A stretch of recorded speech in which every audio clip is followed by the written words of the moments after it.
The finish on this one also is a little less pleasant. You judgmental bastard, you're fired.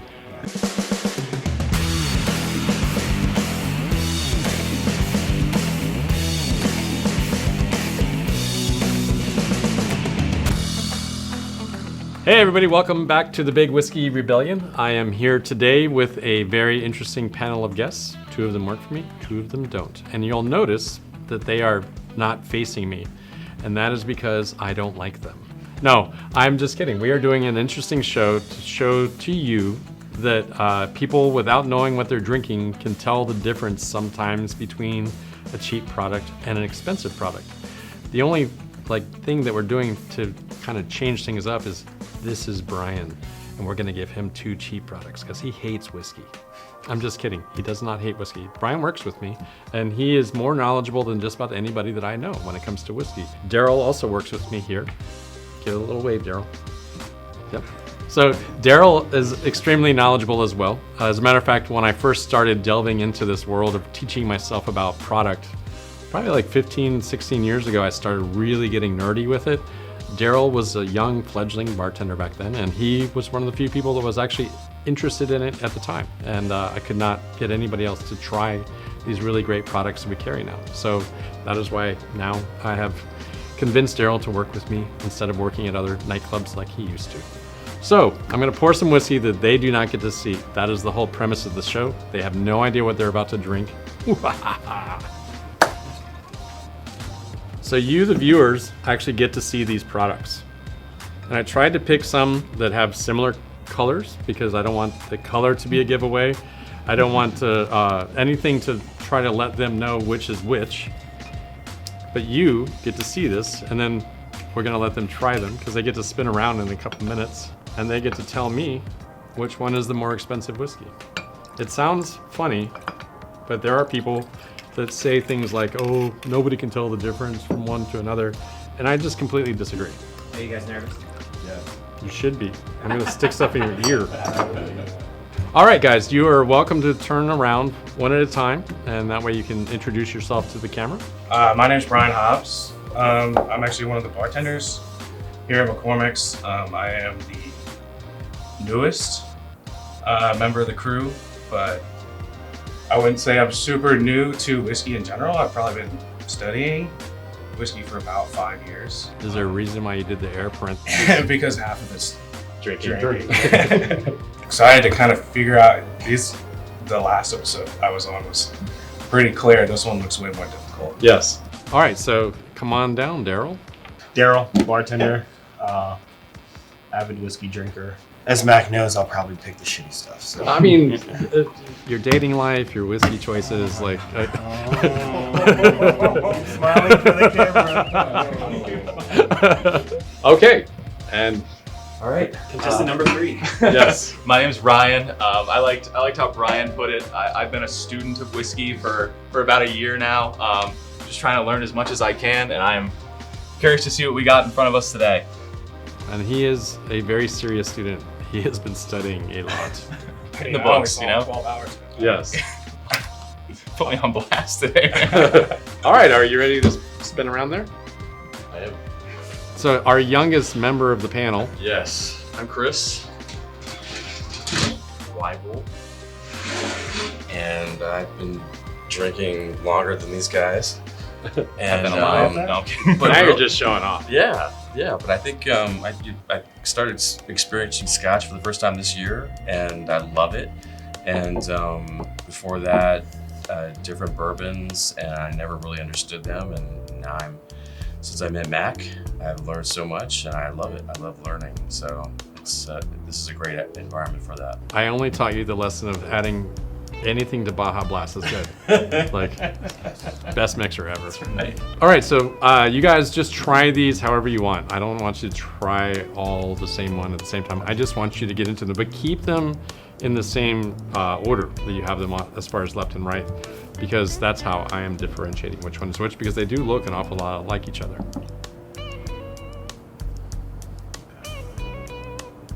Actually, just off the nose, before you even taste them necessarily, do you have an idea off the nose? It's got to be barley on the left, right? Right I hope. I mean, both are gonna be good. Haven't had the right one. Less, definitely stronger smelling. Yeah. So it appears they're both Scotch. Yes. Yes. Put money on Highland. If I had Highland Space Side. I'm giving you the same category of whiskey. I'm just doing a price differential because I hear constantly customers saying like, "Oh, you can't tell the difference from a cheap Scotch to an expensive Scotch, or a cheap bourbon to an expensive bourbon." And in some cases, there are some less expensive products that are great, and there's some more expensive products that are not necessarily so great. But that doesn't mean that that's necessarily the rule. But the whole goal of this was to have you blind taste two things to determine whether you can tell, and I, in this case, think you can. It gives me Glenmorangie vibes though, if I had to guess. So the one on the right, for me, has a little bit less bite to it. Mm-hmm. Doesn't mean it's worse quality. Might Right. just be a little bit lower proof. Yeah. It feels more peated, but not necessarily smoky. Right.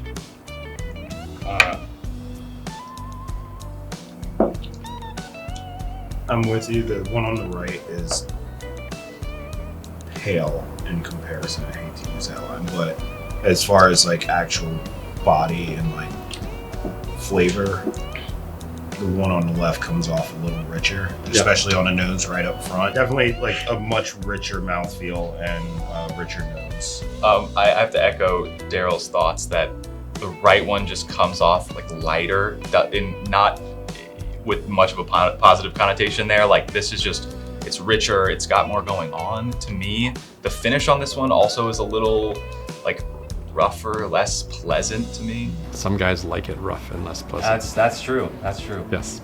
I think that I'm about to echo what everyone else said. This really doesn't have a whole lot of flavor to it. You judgmental bastard. I know, really. It really doesn't. To me, it doesn't taste bad. It definitely doesn't have a bad taste to it. There's not much going on as far as in the back of my throat when I'm swallowing it, or when it's in my mouth and I'm tasting it. I knew you were. Yeah, that too. And He is a married man. this one, Settle down. this is, I could smell that it was definitely more complex. There was Sure. more going on, and it tastes the same way. And then really in the back of the throat, it was interesting flavor. And yeah, so definitely not much here. Definitely a lot going on here. So, which do you think is the cheaper whiskey? The one on the right. One for me. Go ahead. No, I was just gonna be odd man out, just to be odd man out. Definitely the one on the right. You're fired. Actually, so they're correct. The one on your right. I Okay. knew it. I knew it. Classic. When One you on said your- that little bit of peat at the end, but not smoky, I knew yes. So, $25 bottle, $380 bottle. Something like that. I think you can taste a big difference. Oh, in Yeah, this. absolutely. That doesn't necessarily always translate to all whiskeys, but for the most part, when we blind taste things, you can taste the quality.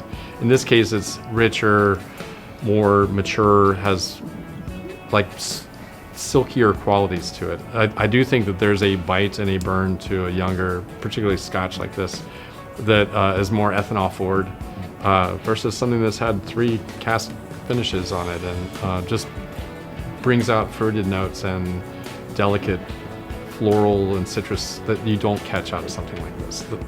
It's not that this is bad or that this is good. It's just they're very different. What's that called? White Dewars, white label. Dewars. Now, Dewar's, it's probably one of the most popular Yes. blended scotches made. As a matter of fact, my first job, I used to work as a catering bartender.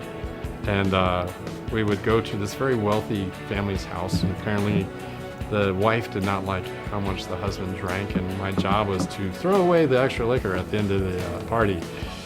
So I did throw it away into the trunk of my car, and he always had a lot of these at that party, and so I drank way too much of this, and it's not really my thing because of that. But I also drank it really wrong. I mean, we mixed this stuff with cherry Slurpees and you name it. Because I just didn't like the flavor I of can it. see it doing that. It doesn't Yeah. have much flavor on its own at No. all. Yeah. But that being said, like a Dewar's and soda on a hot summer day, it's refreshing and it's nice. But as a sipper by itself, this would not be one I would choose. Now this I would definitely choose. However, it's a bit cost prohibitive sometimes. So this is not an all the time whiskey for me. But I think, I mean, definitely between the two, the age of it shows. Oh, like yeah. I mean, as far as like you said, as robust and full. I mean, so just even on the nose, as soon as you pick it up, you can tell that. One of the things that happens with older whiskeys, not necessarily more expensive whiskeys, is they do get thicker. Because as whiskey is aging, it's reducing in the barrel through evaporation, and that's concentrating all the things that we taste. And it's creating a denser product. And I actually often talk about it like cooking. So when you're making a sauce and you throw the ingredients into a pan, your mirepoix, your wine, whatever, when you start it out, it's watery and it's got some flavor, but it's not dense. And then as it reduces, it gets richer, sweeter, denser, whatever qualities you're going for. The same thing happens in a barrel. And so I do think usually you can taste the difference. It's funny how you brought me from Dewar's to Macallan 18. Yeah. No, as he was mentioning before, it was, just letting me taste things along the way. I hated Scotch because I had experiences where my buddy, it's front porch, 7 a.m., and we're just like, all right, cool, let's drink some Dewar's and just get drunk so I can go to bed and go to work in the morning. To, I thought I didn't like Scotch. And then it's like, try the 12-year, try the GlenDronach, try this, try that. And I'm like, yes, I love this. And then there's the Dewar's double. The 21. Actually, Oh, that's man. an amazing that's whiskey. an amazing product. That's like the exception of It's proves the rule. amazing. Yes. Dewar's. But again, that goes back to the aging. Yes, it totally versus- does. But when it comes Just to like- blended just like whiskeys, that's not on the cheap end. That's a $100 bottle, Yeah. $120 bottle. So Yeah. For 21 years. yeah, I just think that the average person, whether they know much about whiskey or not, can blind see a difference. And that was the whole point of the show. So I appreciate you guys coming out. Yeah, thank you so much for having us. It's good to see you. Good to see you too. Thank Can you I very get much. some Baja Blast, please? Sure.